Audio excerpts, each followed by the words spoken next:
We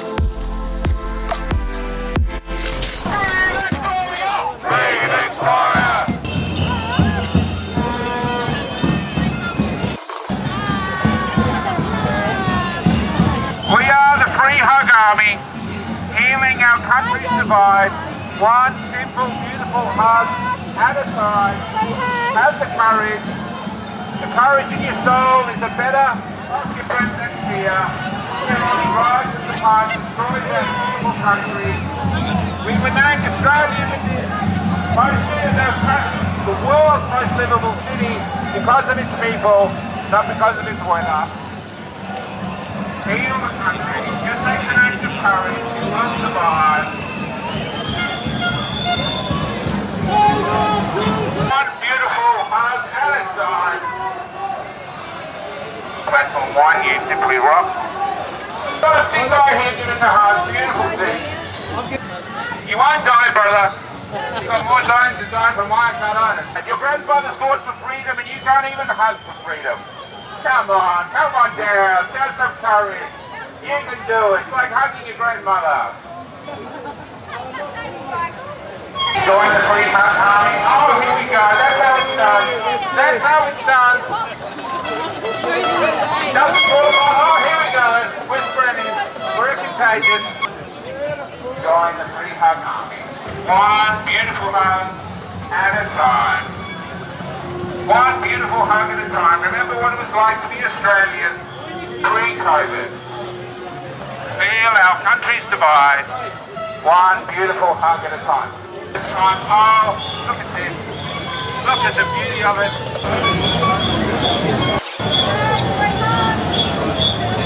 Oh, here it goes.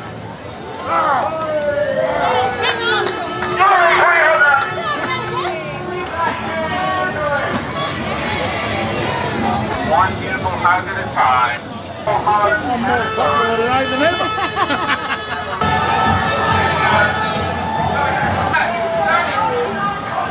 Three hugs are going. Oh, it's beautiful. There it goes. That's how it is.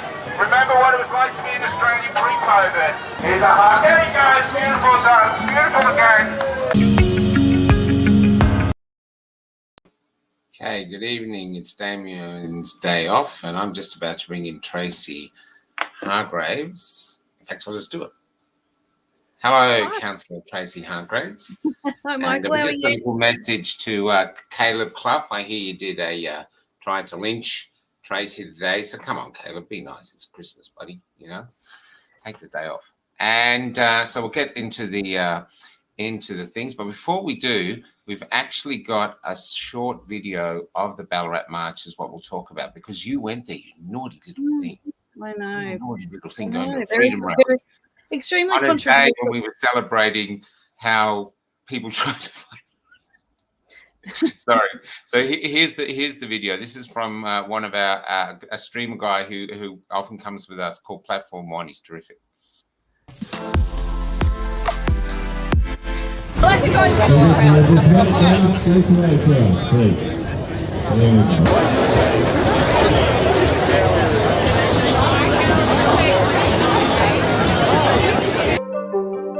That's a crowd. A small town, that's a good crowd.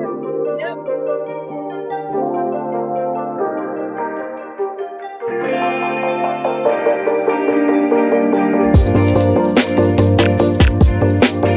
Okay, go from there. Now that's a good crowd for a small town.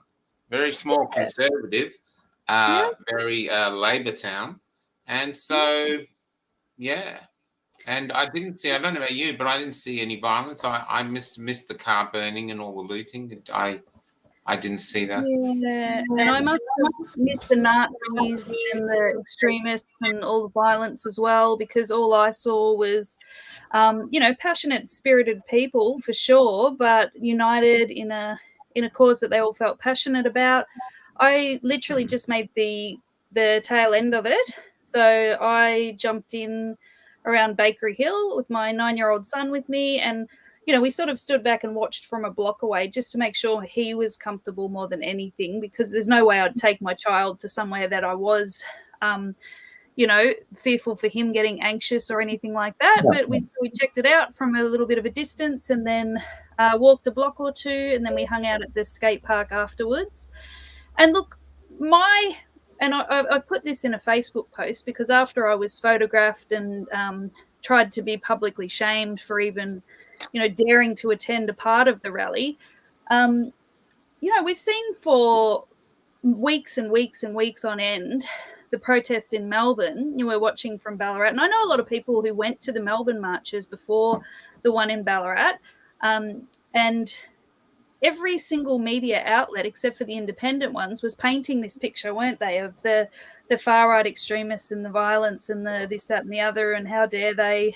And so my thinking was, if an event like this is coming to Ballarat, and I sort of feel like there's more to this story than just what we're being presented on the mainstream narrative, why the hell wouldn't I go and have a look and check it out? And why is it such a big deal that I did that? There's two sides to every story. The day was to celebrate. I mean, that took that image there. I think that's the Eureka Monument. So the day was to celebrate the Eureka Rebellion against oppression. Yep. Right. Well, and yes. They closed the museum. Even that has been twisted to and look. So the protesters who had all the freedom signs were basically painted as the oppressors. And I think that's the unfortunate thing, because when protesters are painted as this awful, horrible, violent group, council has to take precautions to protect its staff and to protect, they have to. So it's probably a responsible move from them to do that and to ensure that their staff and the centre and all of that is looked after and kept safe.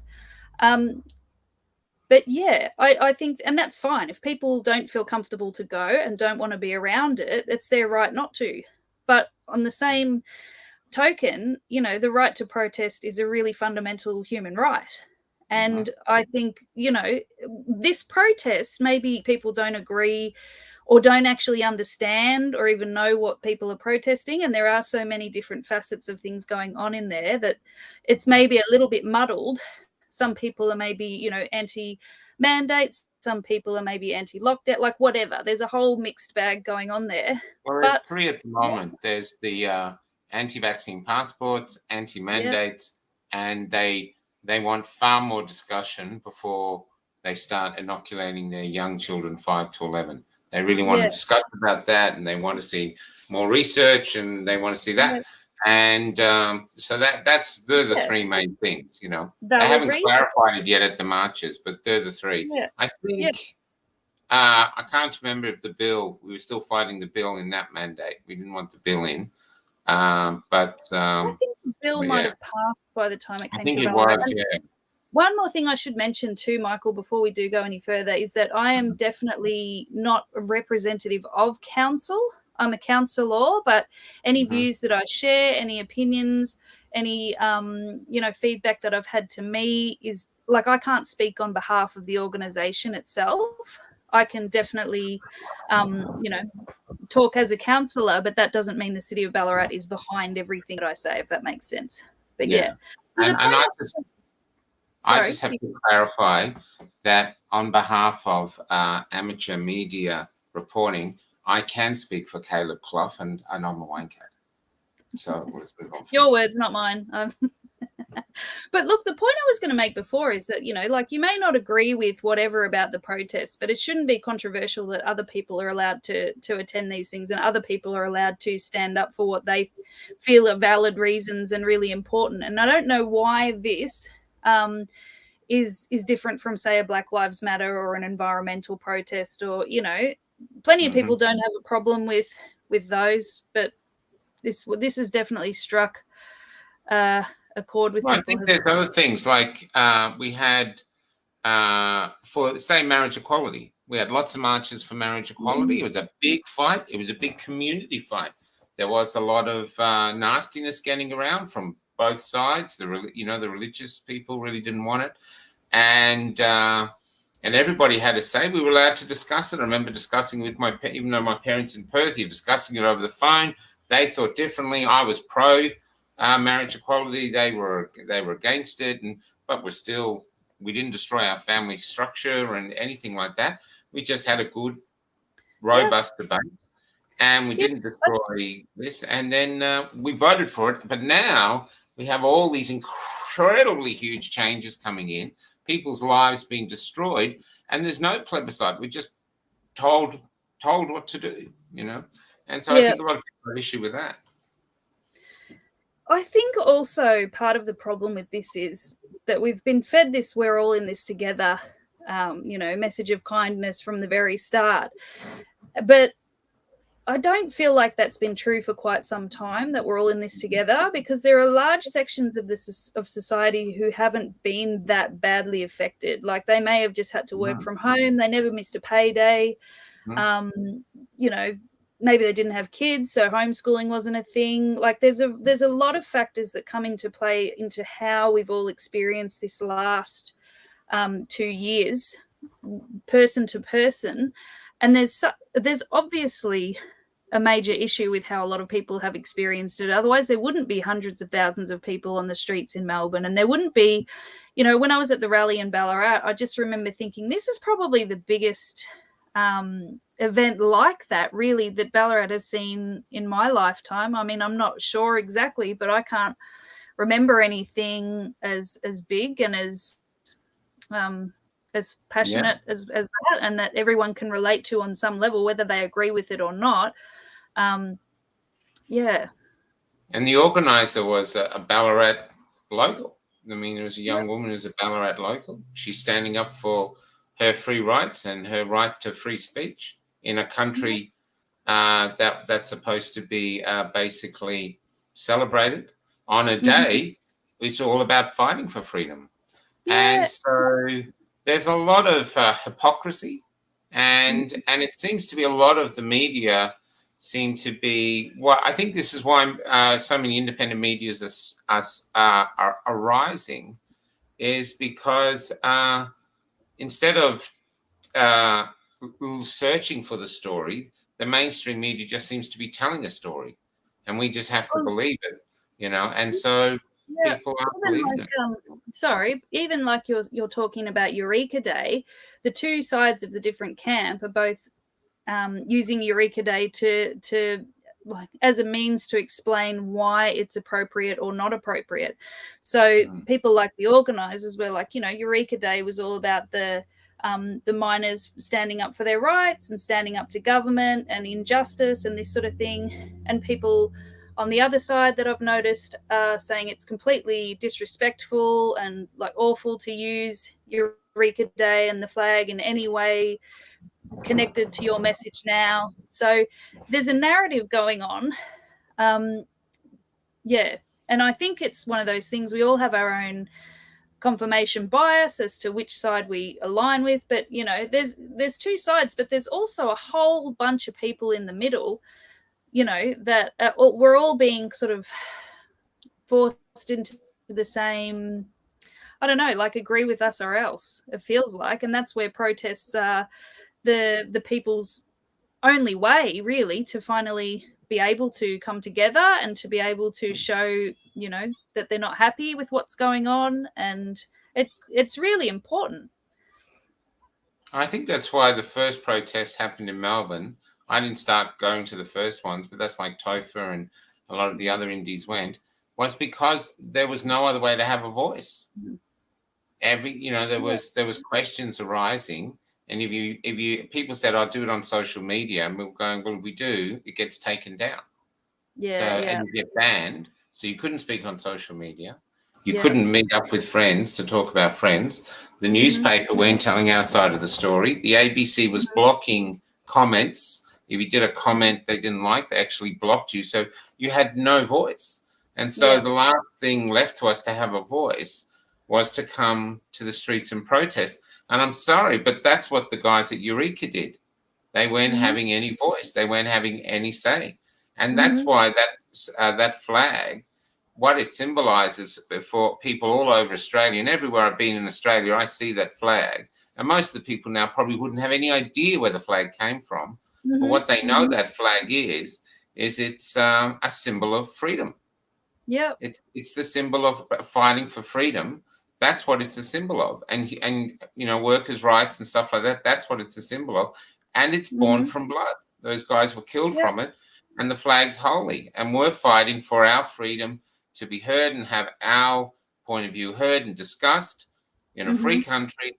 And so I think we have more right to that flag than anyone. Yeah, and I think you're spot on too, that it was a really important date in our history as Australians, but also the ground zero that Ballarat was back in the day, and to have that come together with what people are trying to communicate now, which is literally just, you know, it's about the same kind of thing, freedom. People are like, well, what's the issue? We're all free, aren't we? But it's you're free as long as they're even fighting. I think their fight, from what we read on the day, was they needed a piece of paper in order to do their work, which was gold mining. It cost like 30 shillings a month. They couldn't afford it. And we're in the same boat. If you want to work now, you need your vaccine passport. And at that particular time in Ballarat, you couldn't get in anywhere without a passport. And I know because I had a friend that came up from the city, and he's got another friend who lives in Castlemaine, is not jabbed. And he said going down the Ballarat, they were trying to get something to eat. And it was like because they couldn't get him in anywhere, even though he's born in Australia, you know, he's just, his grandfather's, he's Australian as far back as the boats. It was like being in the deep South of America when they had apartheid, and he was a black friend and he couldn't go in anywhere. That's what it was like. And this is Australia now. And I think that's worth in discussion. And I'm seeing some of the comments, they're just rude. And that there doesn't seem to be much discussion from the otherwise. We've actually invited people on from the other side for discussion and comment, even putting them up against our guy, Richard D. Wollstonecroft, who loves a great healthy debate. But a lot of them won't take it, or they pull out at the last minute. Well, I mean, if there's one good thing to come out of all of this, I think it's the rise of independent media and these kind of long form talks with people too, that you can actually, you know, dig deeper into things. And I think there's such a thirst for it. A lot of the mainstream places that I would be following on Facebook and Instagram, it's like they put a post up and they almost immediately have to turn comments off because people are so unhappy with the narrative, or there's just so much division and fighting and ugliness that goes on. People have sort of had enough of being fed the same view ad nauseum. You know, so I think it's brilliant, and you know, you're doing a great job, and you're obviously working really hard and doing long hours and all of that. So I think you deserve a massive pat on the back. But it's really important. Cheers. Let's get to why you became a counsellor. I couldn't really tell you. I don't know. Look, I was probably one of those people that used to, because I have a business in Ballarat. Okay, what were you doing before? What were you doing before you became one? Yeah, so I still have my business. I run an Absolute Yoga and Pilates, which is a studio in Ballarat. Okay. And yeah, so during the election, just beforehand, my business was closed down. I was homeschooling 2 kids, had been for months, and that was in the heavy, hard lockdown. So, a couple of cases. That's hard for a lot of people. Yeah, look, it was really intense for someone who had to switch the way we did everything virtually overnight. I remember we closed the studio for the first time on my birthday in March, and it stuck in my head like it was just. Oh, when's your birthday? 17th of March, St. Patrick's Day. Yeah, so that's why it stays in my. Oh, you're the 8th of March. Are you a Pisces? Yeah. So I just found myself at home. Sorry. No, sorry, I shouldn't have interrupted you. Right. You closed the studio in March. Studio. Yeah, I've just been home.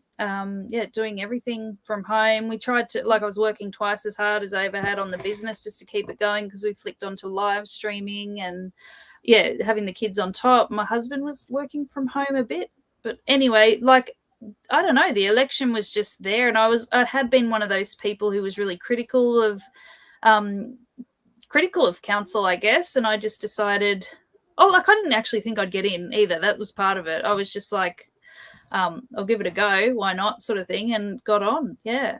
And I'm a big believer. You win by much? You win by much? Not a whole lot. I was the third. Sorry, so there's 3 councillors per ward. So I was the third one in ours. There was Des and Ben, who were both. Des is one of the longest running councillors probably in Australia. Okay. And everyone knows him, so he was probably very high up. And then Ben, who was the mayor at the time of that year, and then me. But it was pretty close between me and Jackson Snep, who is a Greens candidate as well. Yeah. And it came down to, once the preferences were sorted through. I get very mystified by the Greens. I used to, years ago, because to be honest, I was politically apathetic, and you'd come up, and I didn't like Labor and Liberal, and you'd throw a vote to the Greens, even though you knew they probably had no chance of getting up. But now they seem to be pro, or this government overreach, and the removal of human rights. And I find that really confusing. A lot of people down here call them watermelons, like they're green on the outside and red on the inside. So, but I'm very surprised on their stance and their quietness. And, like the one thing, I don't know if you have it there, but the one thing we were in going to regional centres now, and we're interviewing nurse after nurse. I had a nurse on today, it's almost 40 years in the job, lost her job. And I can't understand the mentality of a country that's supposedly suffering from a pandemic allowing these nurses to go simply because they won't get vaccinated, but they survived the whole COVID without being vaccinated. They actually weren't vaccinated when it was full on, and now they're just discarded. And the letter they're being told is gross misconduct of duty. So they're being heroes. Yeah. Now they really are shamed. And I'm at a loss for what's happening. It's not just nurses too. It's a whole paramedics, teachers. Yeah. We just had that story. Was it of someone who died? Sorry, I'd only scanned the article quickly, but was waiting 40 minutes for an ambulance. And there were lots of stories like that, aren't they, of people waiting, way too long for care. And I think it's not just a matter of, replace those people with new ones. It takes years of study. And then these nurses that you've been talking about and interviewing, that's decades of work on the job. Like, first nurses we had, that's literally almost 80 years of experience between them. And you add the nurse that added today, that's 120 years. You don't replace 120 years of experience with someone that's just come out of uni, Not that it's anything against a new nurse. No, but there's so much skill and knowledge to that job. And it would be really interesting to know, wouldn't it? What are the numbers that we've really lost through these essential services in Victoria? I wonder if that's how it'll come down. If because you're getting in a position of power, I wonder if it'll come down when finally the real statistics come out. We've lost this many nurses, this many paramedics. The other thing for your country towns, I don't know if you've heard of this, but we're having a lot of CFAs approach us to say that a lot of the towns are down by 50% in volunteers because there's not enough jabbed CFA things. And now, of course, there'll be the boosters. And I'm just wondering, if a fire was rushing towards Ballarat, would the council require that the firemen be, fire people, all be vaccinated?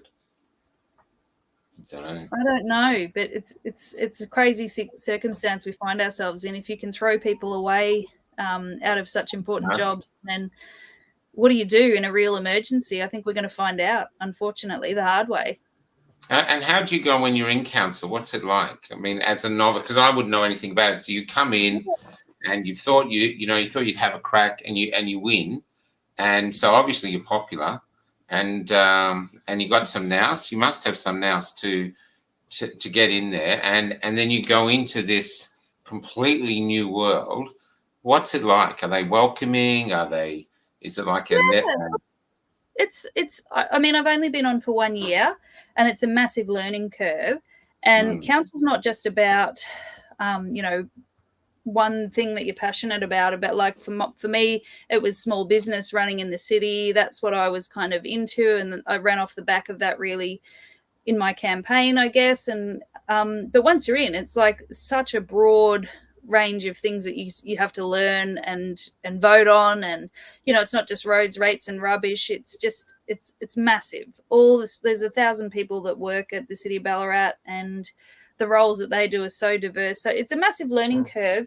But I am not actually a big speaker. Like I don't tend to speak up unless I've actually got something to say. So I've spent a lot of the year sitting back and taking it in and listening and trying to learn. As a councillor group, I think we're really, really lucky in Ballarat. There's great relationships already. There's some brilliant people. There's a great wealth of experience. There's only me and one other new councillor, sorry. So the rest of them are all over so many things already that it's quite a learning experience just to listen and watch anyway. But yeah, it's also like I've run my own business for 14 years and I still run the business. I like council's it's more of a part-time role. But I haven't been to a meeting for years. It's a loud motorbike. Yeah. I hadn't, so to get used to that whole structure. What do you call me? He's just going to track you down. Before you go on, I just have a question here from Christopher Jacob Lewis. How many people at her council were stood down from being unvaccinated? Do you know? I don't know, and I'm not sure on the wording of stood down. I think people have been given leave, and that's about all I know. So, but I'm not sure the numbers, but there definitely are some, as I think there are in most workplaces, to be honest. Yeah. Okay. Sorry. And the other thing too is saying you said you didn't, you don't like speaking up until you have something to say. So with that in mind, why did you agree to come on the show, just out of interest? Well, I think it's gotten to such a ridiculous point now where, I mean, the photograph that was taken of me at the rally and pushed out was probably just meant to publicly shame me for being there. And I've got nothing to be ashamed of. And there's people who have tried to since paint me as doing something wrong and that I shouldn't be on council, should be removed. I haven't broken any rules. I haven't broken any laws. I haven't broken any mandates. I've followed everything to the letter. I'm not giving my vaccination status to council, and I will not do that. I refuse to do that for council or for a restaurant or for anything, because if we're at 95% double vaxxed in Ballarat now, and we're still getting that kind of pushback for the tiny percentage left who have decided not to get vaccinated or to not, like me, not show their papers, even after losing their job, even after being shunned and, not allowed into anywhere. Like, what's going on? What's going on with that?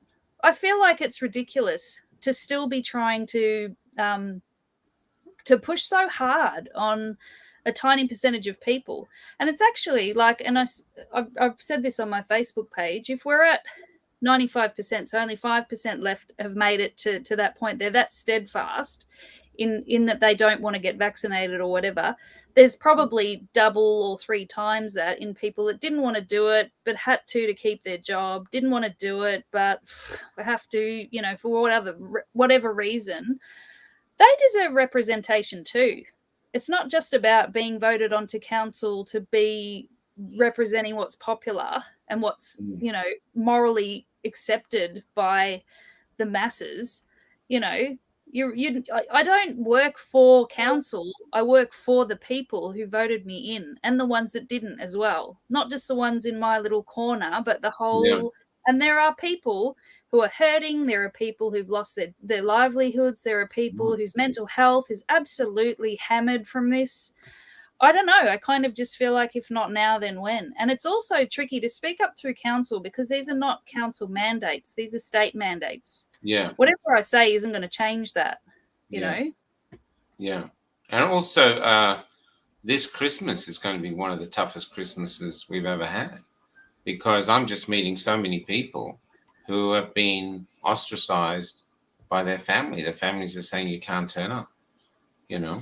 Wouldn't it make more sense to have a rapid antigen test at the door if you really want to keep everyone safe from this virus?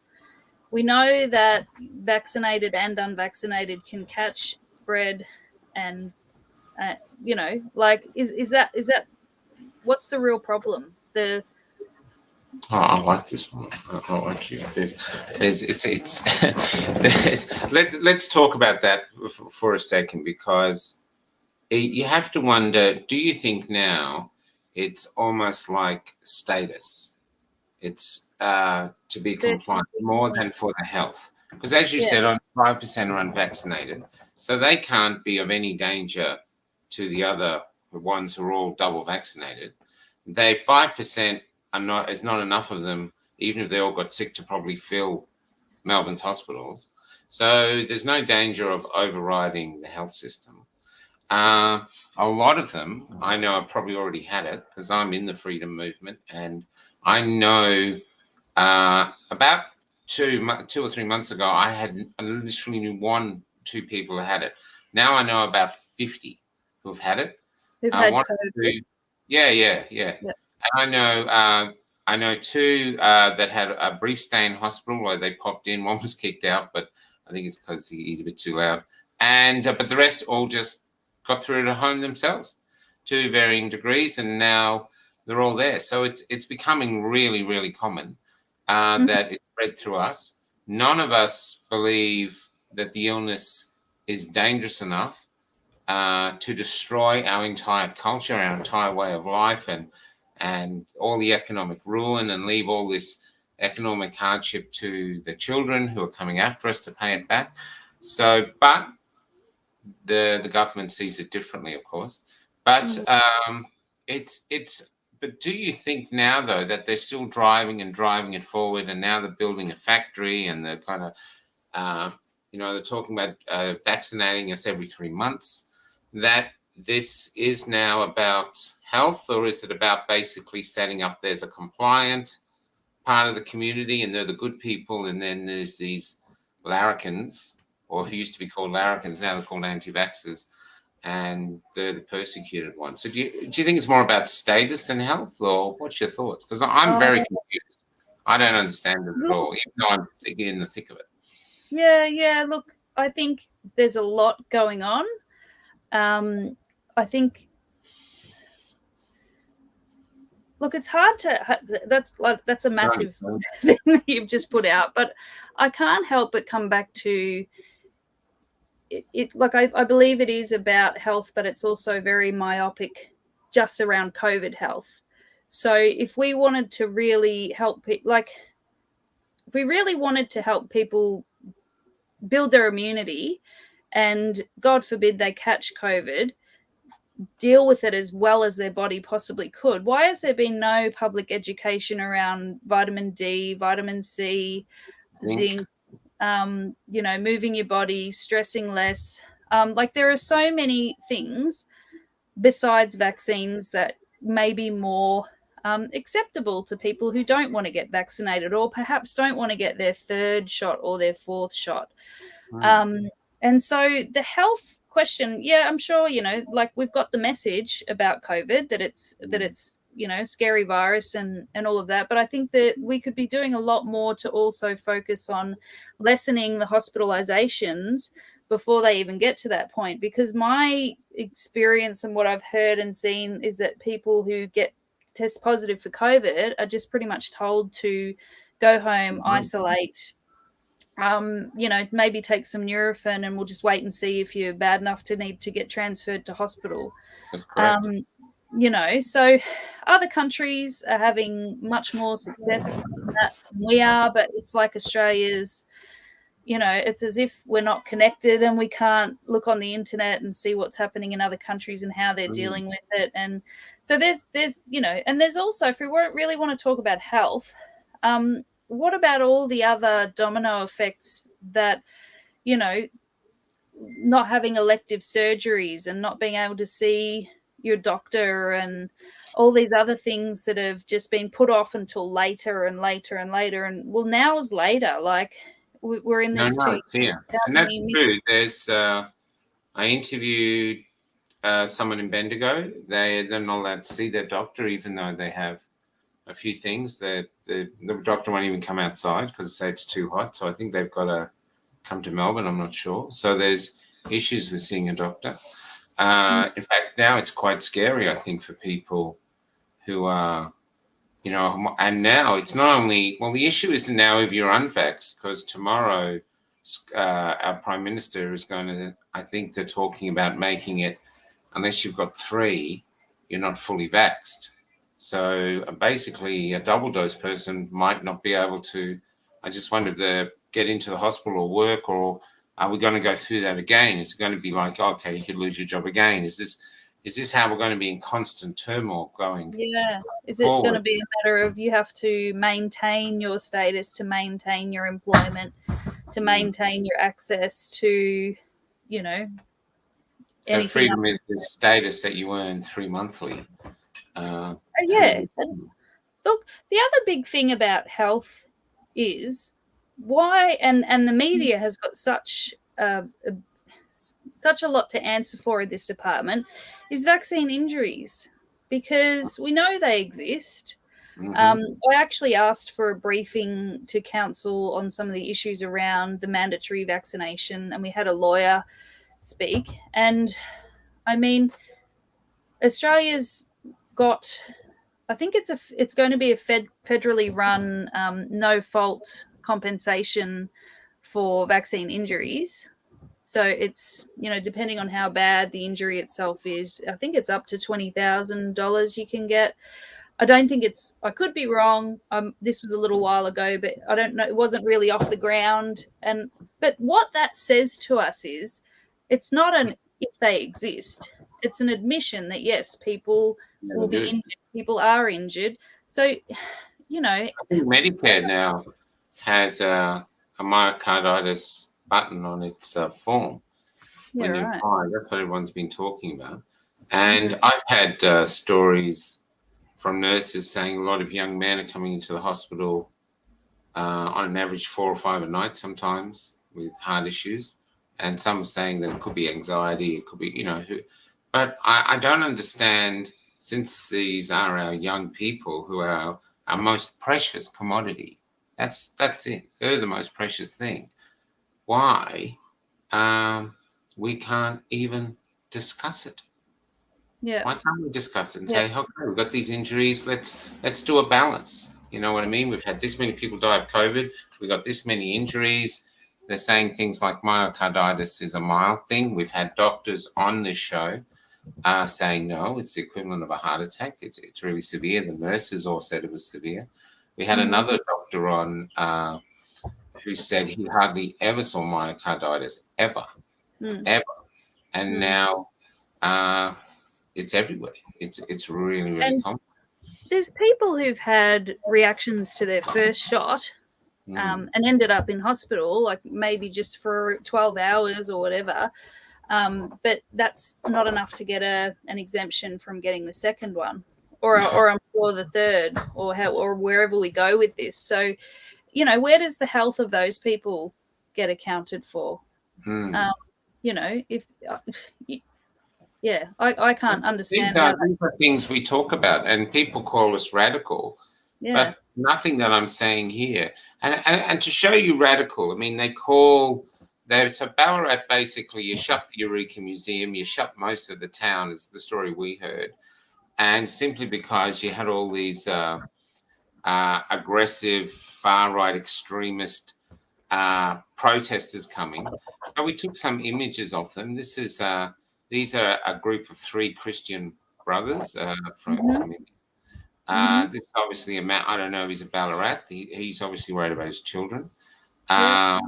This is Carla Bonner, and that's Zoe. Zoe put and she was pregnant with that little girl when she put up a thing to organize a protest. She had 5 people like it, and then they had the police at the door, and she was thrown in prison. Incitement, and that's the baby she had in her there. So she's coming out now and speaking. This woman is obviously a fascist. You know what I mean? Because she's standing for her children. She looks very violent. Yeah, she's scary. Scary taking the picture. And then there's this little thing, of course, who's obviously the leader. Now, what I don't understand is we can see the humor of what we're saying, and we can see that these people are just Aussies. They're just Aussies. And if you come to a march, the march is Australia. You have all different races, all different ages, all different religions, all different genders, because there's a lot of different genders now. Everybody's marching. Everybody's getting on. That video I showed at the front, the Free Hug Army, we formed that a few weeks ago, and it keeps growing with every march. And we walk down the side of the march trying to get the masked people who are watching us to have a hug, because we believe that fear is dividing us, and that a hug dispels the fear. Okay, I'm not frightened of catching something. I'm going to hug. And I go there with all these, mainly it's mature women, and the people do it. Not everybody, but lots. And they see them shudder, and then they come in, and when they hug, it's these beautiful, warm faces. You know what I mean? The people just sort of melting, and they're happy. And so that's our form of protest now, because we're not really into speeches. We've heard all the speeches, so we're trying to just heal the divide that way. And there's lots of people in the protest trying to figure out how we can do it.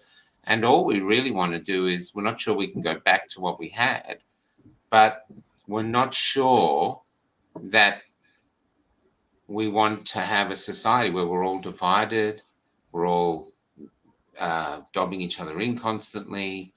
It's basically we don't want to live in constant fear, because look at COVID, but you've got cancer. I mean, surely every time you feel a lump, the thing that could be something, cancer, that's more terrifying than being told you got a positive COVID test. Yeah. Other things like that. I think, one of the worst things to come out of this is just the division. And like you're saying, division between even like the destruction of family relationships, because they won't think about having that unvaccinated person around for Christmas lunch who doesn't even have COVID and has never had COVID. Like, how do you repair that? I mean, I think it's going to take a long time, but love and healing and compassion and humanity, like, these are all, that's what makes us humans. That's what makes us connect with each other. So I think your hug army is, absolutely, you can't say it, so you can hug it. Yeah. But that's the same, like with yoga and massage, and a lot of people, I think, go to, I know my first wife used to go just because I think it's the human touch. There's and when you're doing these hugs, like, I've never had so many hugs in my life, but when you do it now, there's a different feeling. It's more than just bodies touching. There's an energy you can feel. You really feel it, and it exudes. And because you're giving it, it exudes out of their faces. You can see it in all the videos we're posting, and stuff like that. So how do you think you're going to move forward? I mean, you're getting a lot of kickback from the councillors as well. Are they like going, okay? Look, there's been a little bit of that, but I have to say one of the most surprising and amazing things about this is just that I've had 10 times more positive come back to me, not necessarily from councillors. I've had some good and I've had some not so good, and that's fine, and that's as it should be. But from the community, I had a couple of sort of angry emails, one angry phone call, and I had 10 times that many. An angry phone call? Yeah, I had an angry phone call. Wow. Yeah. And that's like, I mean, you might get that after any vote that someone doesn't particularly agree with, and that's fine.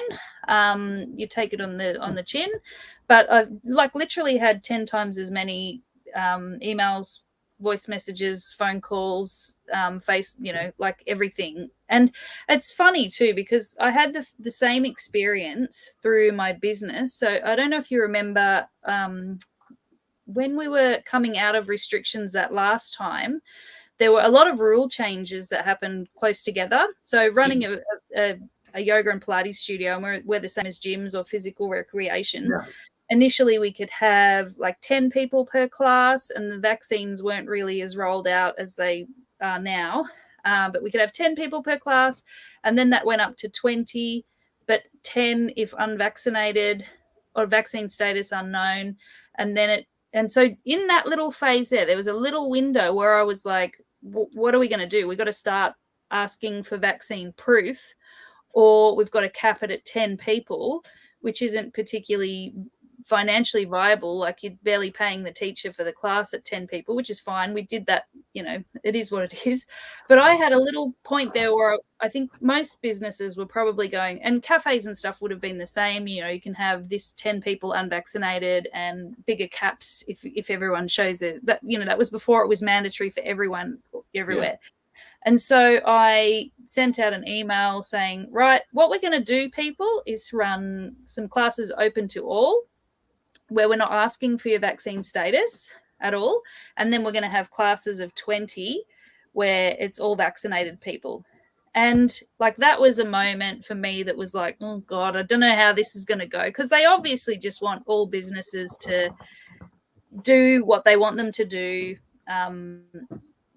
do what the government wants you to do, and we'll allow you, sort of thing. So yeah, when I sent out those emails, I had a couple again of sort of angry ones that were like, why are you doing that at all? Vaccinated people shouldn't be allowed in. It's endangering me. Unvaccinated. And then I had about 10 times as many positive ones going like, this is a breath of fresh air. I'm so sick of this division. Good on you. This is sensible. This is, a really good thing. And then, mind you, I think we ran 2 days of classes like that, and the rules changed again. And it just was to no unvaccinated people, allowed. Yeah, have you had to show people there, the show directives checking I've had an inspection, I think pretty much I'm in touch with a bit of a network of local gyms and studios, and I think they've pretty much they must have hit that whole industry. We had it was no big deal. The inspectors were lovely. They just came and made sure we were doing everything as it was supposed to be done, and we had our COVID safe plan, our cleaning protocols, and all of that sort of thing. So yeah, but go on.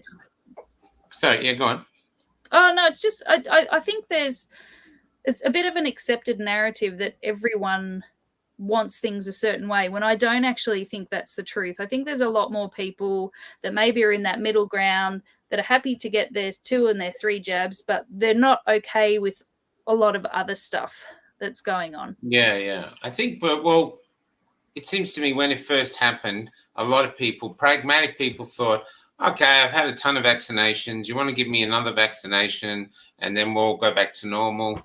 Fair enough. Oh, it's a double one. Yeah, okay, fair enough. Now it's like 1 every 3 months. I think now they'll have going, well, what, those 2 didn't work? And it's a bigger sales thing, and thinking, but this one hasn't finished all its trials yet, has it? So is that been trialed? Yeah. I mean, and and why can't we ask? So I think there's things like that. But can I move to another thing? Because basically here we have our goat here. It's actually a sheep.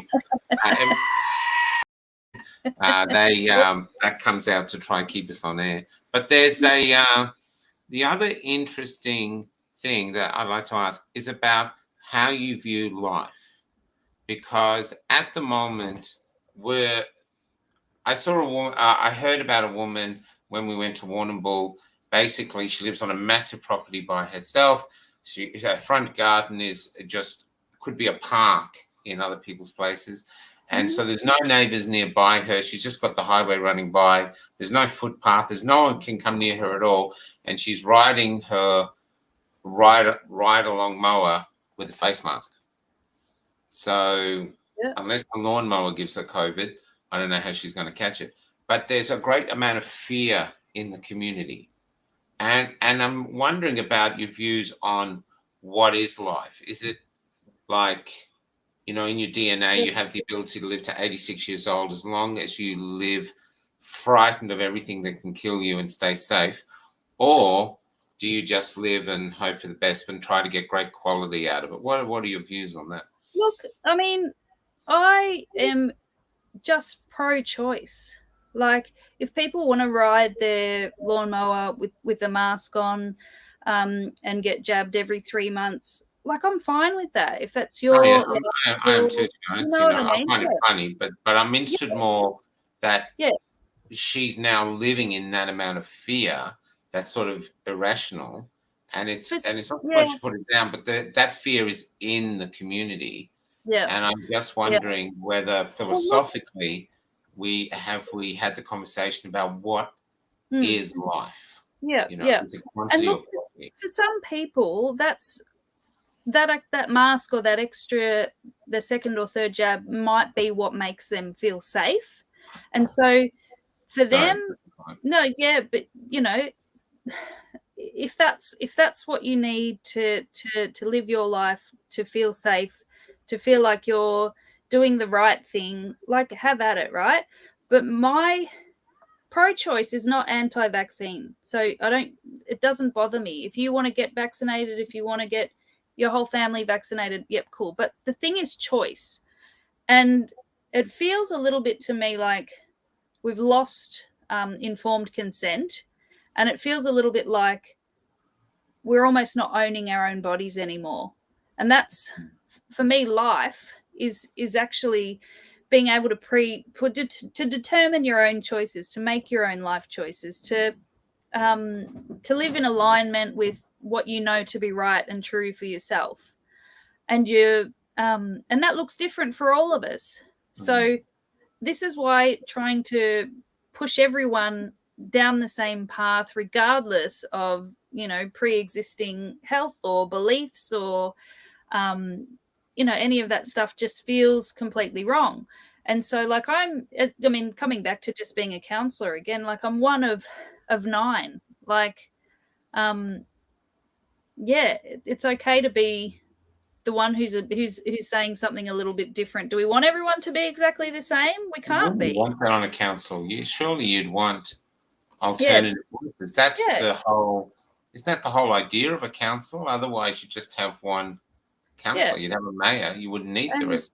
Surely the councillors are there, so everybody comes with different point of view. Our whole system is based on that. Damien didn't have to realize a small little microcosm of what the society around us should be. There's going to be differing opinions and different experiences. Just going back to that lawnmower woman for a sec, though. Yeah. What's happening at the moment is, I totally agree. She wants to have as many vaccinations as she wants. She wants to wear a mask on the lawnmower. Knock yourself out. It's your face, your body. Yeah. But at the moment, the rest of us have been told, no, to keep her safe, you have to do the same. Yeah. And I was laughing because I saw on the Australian Bureau of Statistics that you got the chances of falling over and tripping and dying from a fall are 3 times more than dying from COVID.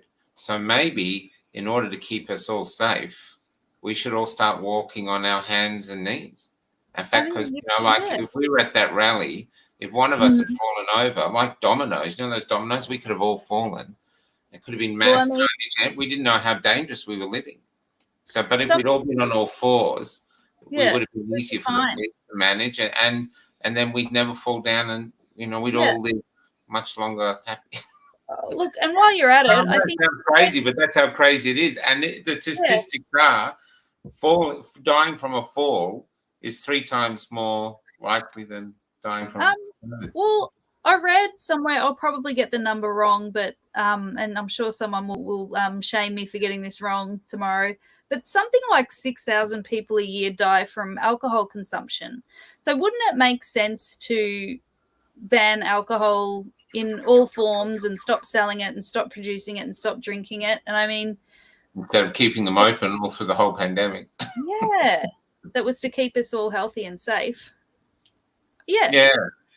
You know, But going forward then, can I just ask, in what time we've got left, going forward, now you've got to bite in. I know you're only a year in, but Australia is screaming out for alternative new voices in Parliament. And people, even if they're, you know, like you said, you only speak out when you've got something to say, which that's what my father used to say. But now is the time for speaking. And so if you were moving forward, how do you think, is that appeal to you to maybe progress forward? Because there's a desperate need for it. Yes and no. I wouldn't say it was something I want to do, but I think you're right. There's a lack, and I can see why, even just from the tiny little bit that I've done. There's a target on your back for going against, you know, the accepted narrative, even just on this. I mean, yeah, like, I don't know. I'm not very eloquent and well spoken. I know, you know, it doesn't come. Oh, thank you. But it doesn't really come naturally. That'll come with time and doing more speeches and more rigorous in it. You know what I mean?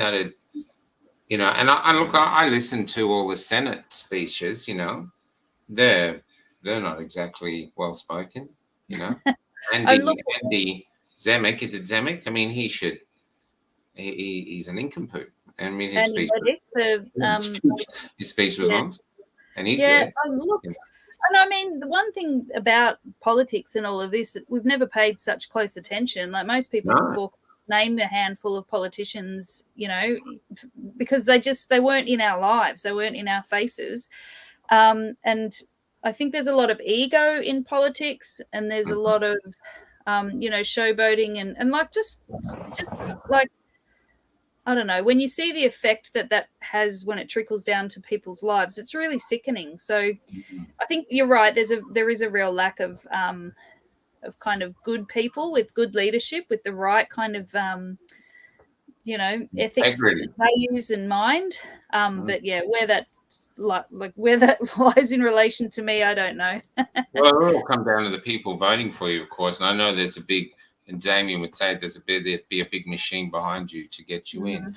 But I do think, like, there's a rise of independent media. I do think there's a rise of independent political parties, and the parties themselves, if they want to win. I mean, if Liberal doesn't come up and do a really great alternative stance to what's happening with Labor, I don't think they've so many opportunities to do that. Like, they had tons, and they did nothing. So many. How can you come out and say that we don't have a mandatory vaccination policy in Australia and then just let them roll out mandates left, right, and centre? Like, what's the point of having a prime minister override the Constitution as though it doesn't exist? But back to your point, I do think our apathy, our political apathy, is one of the big problems. I don't think that'll happen again.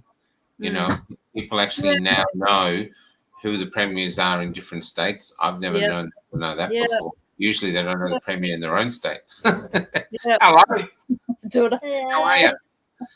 My little chicken. Yeah, tired wants things. So I'll let you go. But look, thanks for coming on. There's, I think Ballarat's got a good councillor, because the thing is, what you're doing now is a testing ground. If they're coming after you this early, they're coming after you with everything. You stand up to it and take it. One point on that I find really interesting to think about is that when we've had billions and billions of dollars in marketing to push out everything that's happening, one councillor in one country town goes to a rally, doesn't even get up and make a speech or anything, and that's some sort of threat to what? Like, isn't that interesting, don't you think? Yeah, you know, I do think. I mean, I'm probably outside of Ballarat. Maybe people would have no idea what I'm talking about. But I got so many calls and phone like, oh my God, you know, you were at that thing and this is a big deal. It's like, what's the threat really? Like a little bit of common sense. I don't know. It's interesting, isn't it? Yeah, it's like any free thinking must be stifled at all costs. Yeah, and flipped around to be cancel you now sort of thing. Yeah, I it's think that's crazy. why they portray the protesters as these evil people, because they don't want people like yourself to actually go down and see for yourself and going, they're not Nazis, they're Aussies. And the sad part is, though, that people actually, it's like you're talking about the double mask over when you're mowing the lawn or whatever. People really believe that, unless you go down and see with your own eyes, if all you got was the mainstream media on TV showing, that they actually do believe that's what, that there's Nazis there. Yeah, it's crazy. Someone told me today, actually, they told me a great, as it's coming up to Christmas, if you want to give yourself a break from the fear, switch off your telly for 2 days. Just don't pretend you're on holiday. You got and don't watch Channel 7 news. Don't watch any of those news. Don't read Caleb's little column. Is it Caleb? Caleb, you naughty boy. I'm sure he'll be there watching. Lovely woman. Don't pick on. We got Richard is into bondage, and some people come up and give a good spanking when he comes up. There's but it's actually don't switch on and see how you go, and see if it actually gives you a break from the tyranny, and have a look around and talk to people and see, because this is our country, and what you're doing as a young person is standing up and going, okay, well, let's go forward. Let's see if I can help, in managing our country going forward and our community. And that was the same for the young woman, I can't remember her name, who organised the rally. I'm sorry. For Jade, she hasn't been on there before. She's a fireman, great speaker. I mean, this woman, the speech that I think is one of the greatest speeches of the march, and she should be celebrated, and the party should be going, look at this woman. She got this, she got the Cossack here, she did this, she caused all this stir. She's a valuable asset to the community. Instead, she's shunned.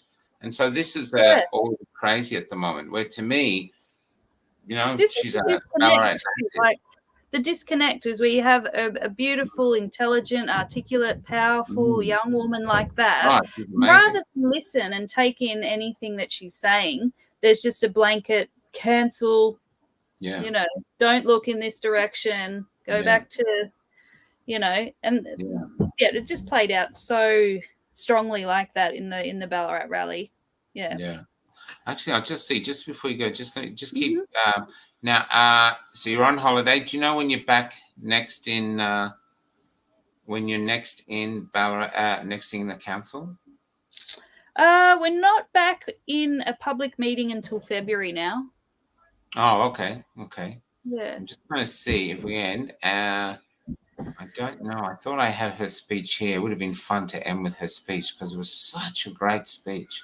It was so it was so good. I think, is that it? I just have a look. Hold on 2 secs. There's on the pages for collecting fee. Nope. So it's Jade, isn't it? There's I should have been more organized for this. Anyway, look, thank you so much for coming on. I'm just looking to see. Got it. Okay. Brilliant. No, that's not it.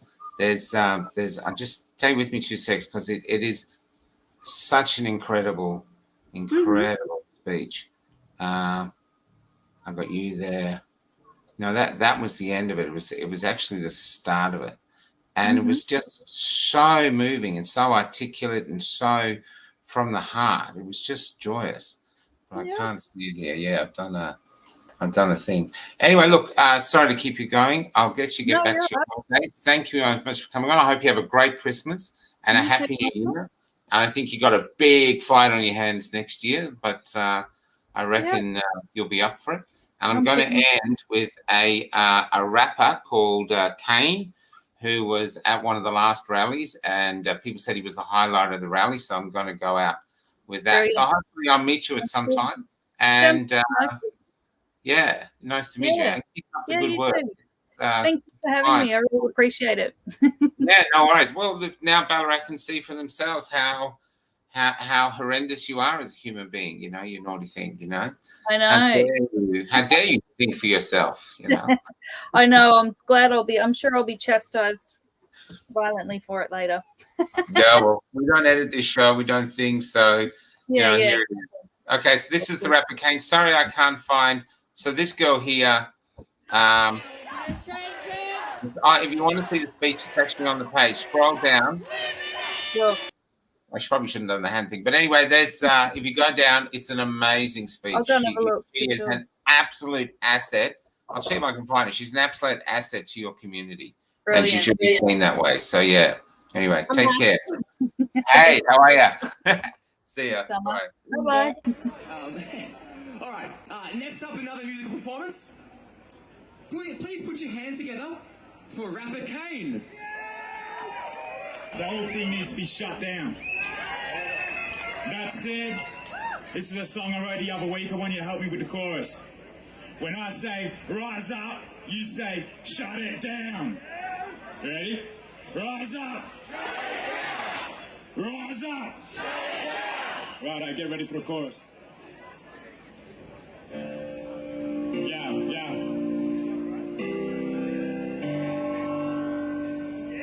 Check it out. Yeah. We have the whole government, police force, I'm telling you, media, everybody, big the pharma, speech and all is the the funding link resources speech in the against us. comments. They've thrown everything they can at us, from fines, mandates, jail time, non-stop propaganda, rubber bullets and tear gas, even shutting down roads and public transport to stop people from attending our demonstrations. And after all that, you are now witnessing the biggest protest in Australian history. We can't be stopped. We're never backing down. The truth will prevail. They want a new normal. They got it. It's the revolution. It's the worldwide awakening.